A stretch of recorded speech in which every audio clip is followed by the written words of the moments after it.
Welcome back for another deep dive. You know, today we're going to try and tackle something pretty big. Oh, yeah. Ayn Rand's Atlas Shrugged. It's a big one. It is a big one. Yeah. Over 1,000 pages of philosophical fiction. Dense. But don't worry, Yeah. you don't have to read it, Right. because we're going to use excerpts from the book, Yeah. and we're also going to use a summary from Story Shots to help us unpack some of the ideas. It's a really good summary for Story Shots. Really good. I was impressed. So if you haven't checked out Story Shots, Yeah. check them out. They do really good summaries of these big, Really good summary. big books. Yeah. So yeah.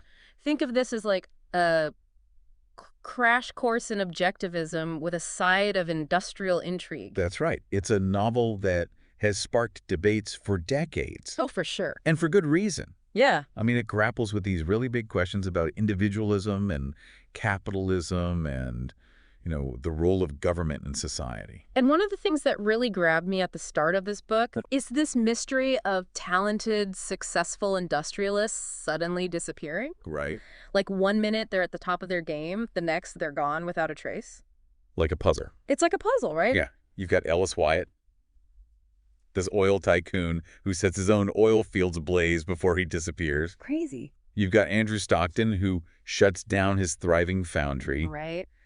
Quentin Daniels, a brilliant motor designer, just walks away from his career. It's weird. It's a pattern. It is. It's hard to ignore, Yeah.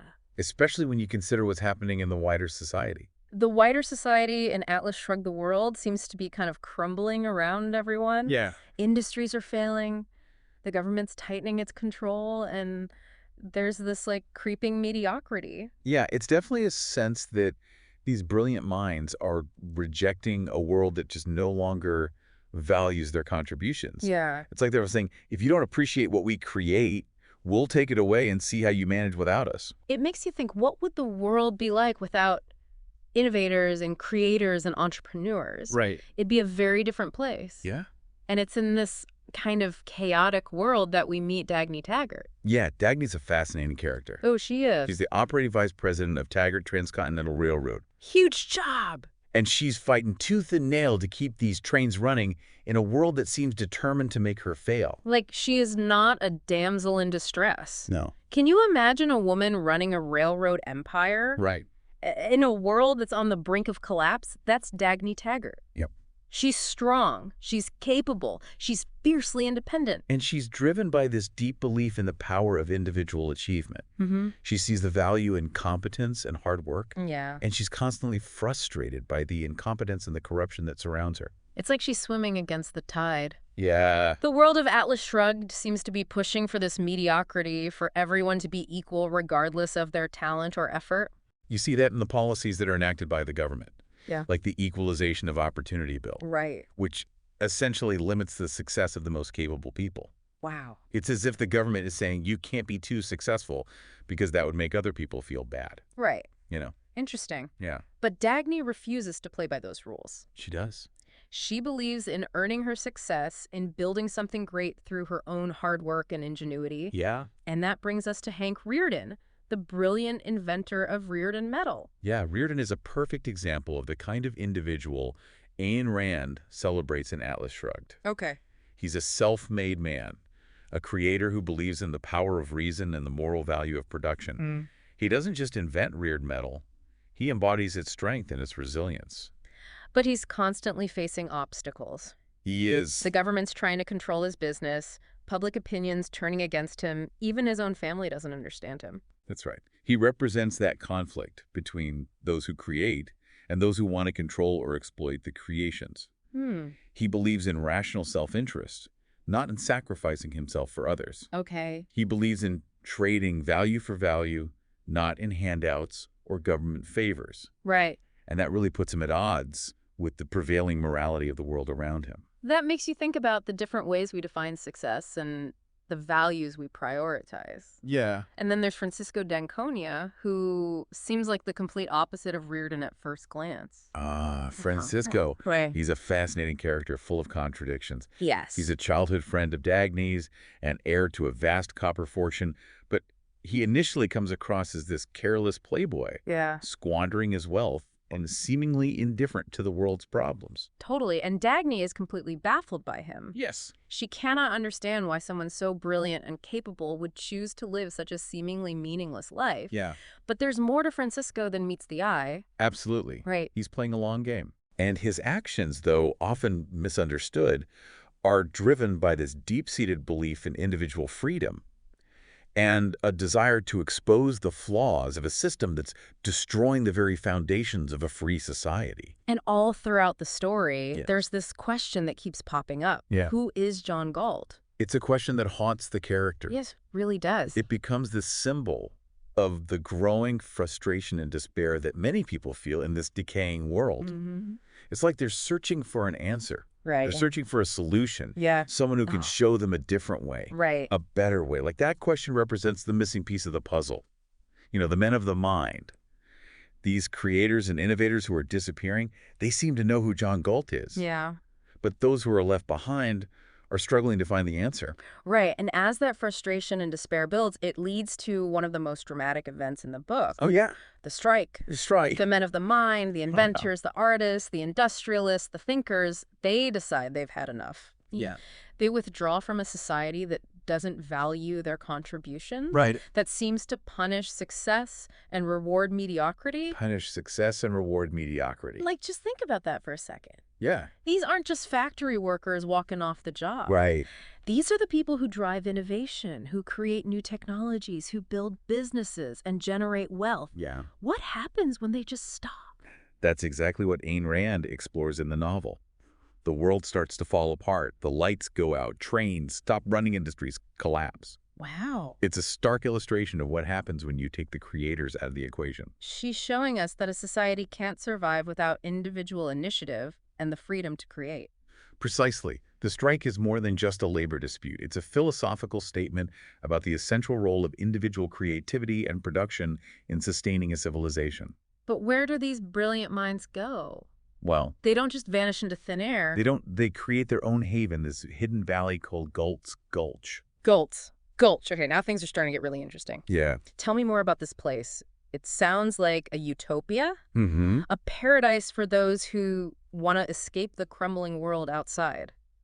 It is, in a way. Okay. It's a place where these creators can live according to their own principles, free from government interference and the stifling morality of the outside world. Right. They establish a society based on reason, individualism, and laissez-faire capitalism. Laissez-faire capitalism. So you mean like no regulations, no taxes, just pure free market competition. Exactly. In Galt's Gulch, the value of goods and services is determined by voluntary exchange between individuals. Okay. There's no central planning. There's no redistribution of wealth. Right. Everyone is free to pursue their own interests, and they keep what they earn. Okay, I can get the appeal of that, but wouldn't that lead to chaos?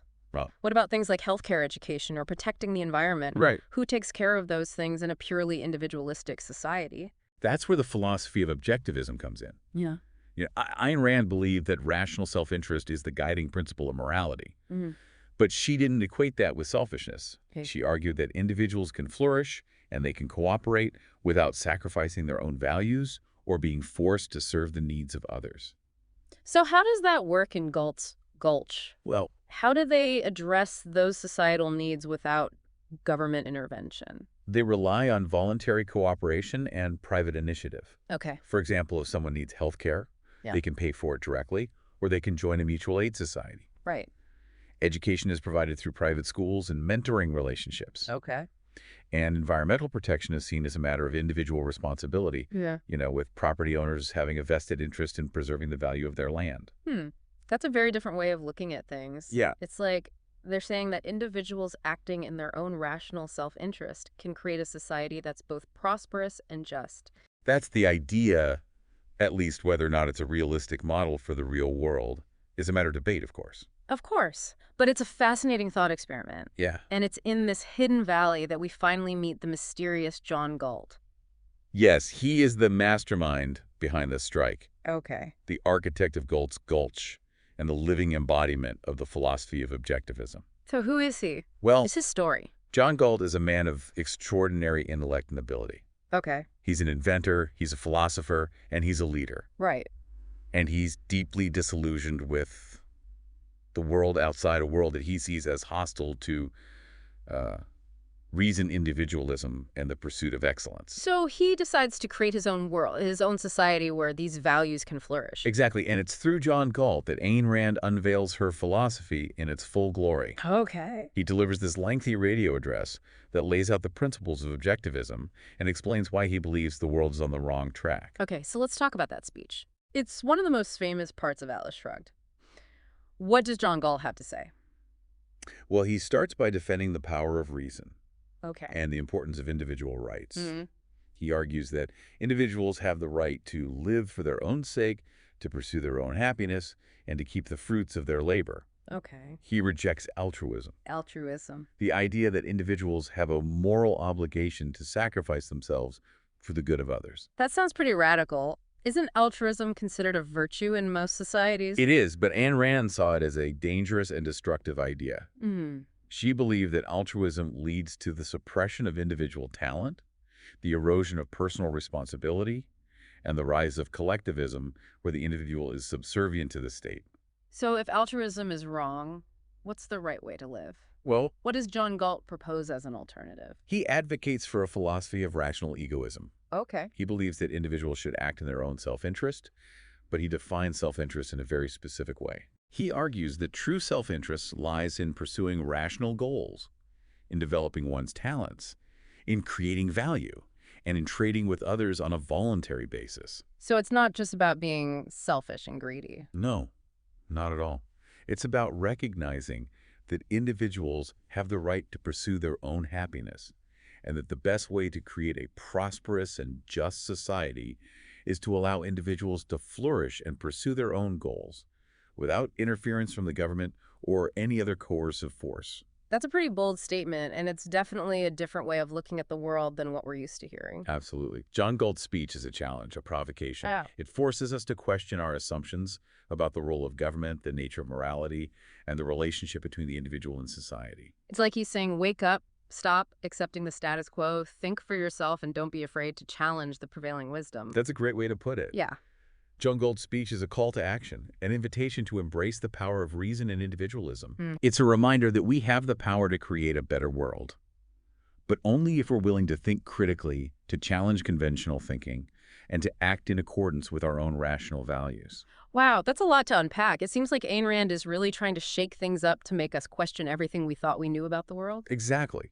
And whether you agree with her philosophy or not, there's no denying that Atlas Shrugged is a powerful and thought-provoking novel that forces you to confront some of the most fundamental questions about human nature, morality, and the nature of a just society. And as we've seen, those questions are often explored through the actions and choices of the characters. Right. You know, we've got Dagny Taggart struggling to keep her railroad running in a collapsing world. Yeah. We've got Hank Rearden fighting for his right to create and to profit from his inventions. Mhm. And we've got Francisco d'Anconia playing a long game to expose the flaws of a system that he sees as fundamentally corrupt. Each of these characters represents a different facet of Ayn Rand's philosophy. They're all individuals who are striving to live according to their own values, to achieve their own goals, and to resist the forces that are trying to hold them back. And as we delve deeper into their stories, we start to understand the complex web of ideas that Ayn Rand is weaving together. Right. We see how individual choices and actions can have ripple effects throughout society, and we're forced to confront the consequences of a world that fails to value its creators, its innovators, its entrepreneurs. It's almost like she's holding up this mirror to society and saying, look what happens when you stifle individual initiative and you punish success. Like, is this really the world you want? Yeah, that's a great way to put it. And, you know, one of the most powerful symbols of this societal decline is the crumbling state of Taggart Transcontinental Dagny's Railroad. Oh, right. Yeah, we haven't really touched on that yet, but it's a recurring image throughout the book, isn't it? It is. This once mighty symbol of American progress slowly falling apart. Exactly. The railroad tracks are literally disappearing piece by piece, just like the industrialists who are vanishing. And it's not just because of physical wear and tear. Right. It's because of government regulations, bureaucratic incompetence, and just a general lack of respect for the people who actually keep things running. It's like the railroad is this microcosm of the whole society, isn't it? A system that was once built on innovation and individual effort, now slowly being strangled by red tape and a mentality that values mediocrity over excellence. Precisely. Yeah. And it's Dagny who's left trying to hold it all together, fighting this losing battle against forces that seem determined to destroy everything she's worked for. It's got to be so frustrating for her to see something she believes in, something she's poured her heart and soul into, crumbling around her because of the very system that's supposed to be supporting it. Absolutely. And that frustration, that sense of being trapped in a system that's rigged against you, is something that many of the characters in Atlas Shrugged experience. Yeah. It's what drives them to make the choices they do, whether it's disappearing to Galt's Gulch or trying to fight for change from within. So what's the takeaway here? What's Ayn Rand ultimately trying to say with this whole disappearing industrialists, crumbling railroad thing? Well, I think she's trying to warn us about the dangers of a society that loses sight of the importance of individual achievement and the value of freedom. You know, she's showing us what can happen when we allow the government to overreach, when we punish success and reward mediocrity, when we forget that a thriving society depends on the hard work and ingenuity of its individual members. It's a pretty stark warning, and it makes you think about the choices we're making today as a society. Like, are we heading down the same path as the world in Atlas Shrugged? Right. Are we creating a system that stifles innovation and discourages individual initiative? Those are questions that each of us needs to grapple with. You know, Ayn Rand certainly thought that was the case, and she wrote Atlas Shrugged as a kind of wake-up call, a challenge to think critically about the direction we're headed in. And I think that's one of the things that makes this book so relevant, even decades after it was written. It forces us to confront some uncomfortable truths about ourselves and the world we live in. Exactly. It challenges us to think about what we value, what we're willing to fight for, and what kind of society we want to leave for future generations. It's definitely not a light read, No. but it's one that stays with you long after you've finished it. And that's the mark of a truly great book. Yeah. Isn't it the kind that makes you think differently, see the world in a new light, and maybe even question some of your most deeply held beliefs? So if you're looking for a book that will challenge you, provoke you, and maybe even inspire you to take a stand for what you believe in, then Atlas Shrugged is definitely worth checking out. Just be prepared for a long and thought-provoking journey. And remember, even if you don't agree with everything Ayn Rand has to say, there's value in engaging with ideas that are different from your own. It's how we learn, how we grow, and how we make sure we're not just blindly following the crowd. Yeah, well said. And on that note, we'll leave you with this final thought. Who is John Galt? It's the question that echoes throughout the book, and it's one that we encourage you to ask yourself as you navigate the complexities of the world around you. Right. Who are the creators, the innovators, the individuals who are making a difference, and what can you do to support them, to encourage their work, and to build a society that values individual achievement and the pursuit of excellence? Until next time, keep diving deep and keep asking those tough questions.